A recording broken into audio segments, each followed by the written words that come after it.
2/1/2026 રોજ ગંગેશ્વર મહાદેવ અડાજણ પોલીસ ચોકી અમારા ઘરેથી અમારા વેવાઈનું 9 તોલા સોનું પાકીટ પડી ગયેલું પાલ વિસ્તારની અંદર, તો અમે અડાજણ પોલીસ ચોકી આવી જોગરાણા સાહેબ પીઆઈ સાહેબને અમે વિનંતી કરી અને અરજી લેખિત આપી. સાહેબે અરજી પણ વાંચ્યા વગર 1 સેકન્ડનો પણ વિલંબ કર્યા વગર તાત્કાલિક ડી સ્ટાફને કીધું કે આનો જવાબ તાત્કાલિક રિઝલ્ટ જોઈએ.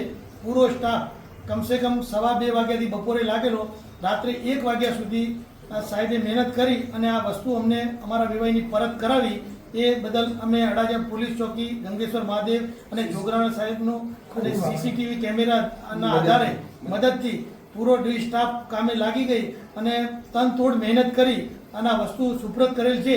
તે બદલ પોલીસ પરિવારનો અમે ખૂબ ખૂબ આભાર માનીએ છીએ. સાહેબ પણ રાત્રે 1 વાગે ત્યાં પૂરા સ્ટાફ સાથે, લેડીઝ પોલીસ બી સાથે આવી અને આ વસ્તુ લઈ અને રાત્રે સુપ્રત કરેલ છે. એ બદલ જોગરાણા સાહેબનો પણ ખૂબ ખૂબ આભાર, ધન્યવાદ. અને આવી જ રીતે પોલીસનું કામ બહુ સરસ રીતે થયું. એ બદલ અમે ચારે બાજુ પોલીસની વાહ થઈ અને અમે અભિનંદનને પાત્ર ગણીએ છીએ.